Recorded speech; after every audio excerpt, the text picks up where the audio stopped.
So for this egg tempera, here's some stuff you're going to need. I'll make a list at the bottom in the info, but right now we're going to harvest the egg. And so first what you're going to do is you're going to crack your egg. And what we want for the paint is the yellow, the fat of the egg sac. So pass it back and forth, try to get as much of the white of the egg that you can get off. I like to also dry my hands a little bit in between, so then that way I don't have a bunch of the white of the egg in the yellow egg sac. So you're going to try to get it as dry as you can so you can pinch it, and then we're going to pop it. Boom. Okay, so then that way you can just pour your egg yolk into your little glass jar, and that way you can save it for later. There's my egg yolk, and there is my gum arabic.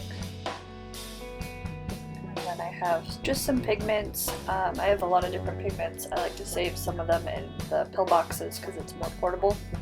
So you can use whatever you want. Got my palette knife, paint scraper, different kinds of brushes. That one's a 000. I also work with 00. The largest I'll use for an egg tempera is A0. You don't want to go bigger than that. There's my jar for water. And so first you kind of mix your paint. I like to put my pigment down first, so then that way I can take my pigment and mix it into the medium of the egg and the gum arabic. The proportions are kind of depending on how much you're going to make. So I put my egg out first, so then that way I can kind of plan how much of the gum arabic I put in. And you do it by dripping it into it. You don't want to go too much into the egg with the gum arabic. I do about a half and half, or a little bit less gum arabic than the egg. You don't want it to be too eggy though, because then the paint will become too shiny and the egg will flake off.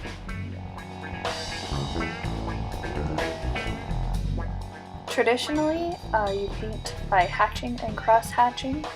And what I'm trying to do is to make it look pretty dense, so I'm painting really tight together.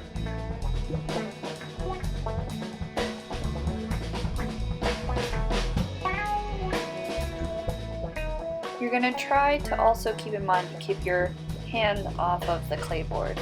The grease from your hand will actually make the egg tempera come off of the board. So I like to rest my hand also on my palette, or keep my hand higher up on my brush, so then that way I'm not resting my palm on it.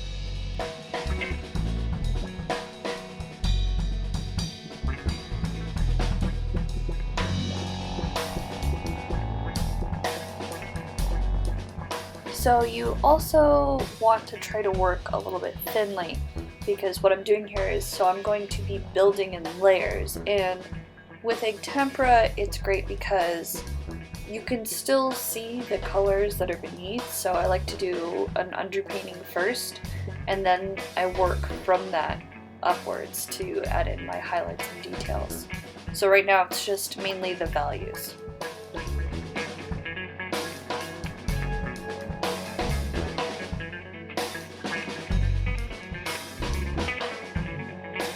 So the thing about egg tempera is that it dries really quickly, and you're going to be mixing paint quite often. You don't want to make too much paint too fast. That happens to me a lot, so you'll see a lot of waste towards the top of my palette. And that creates kind of like an eggy smell too, like in your work area, so just be aware of that.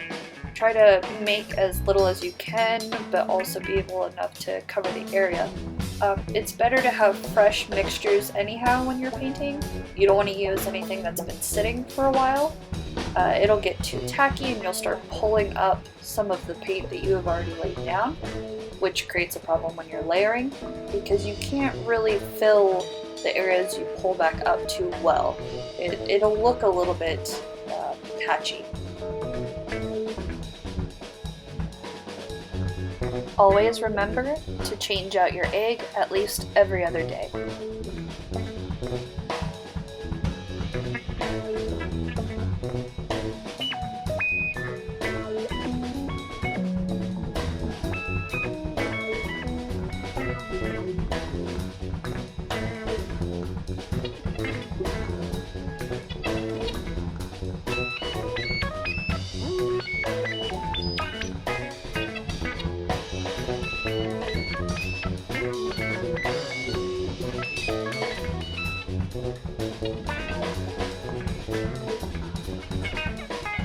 Try to remember to clean your brush every once in a while.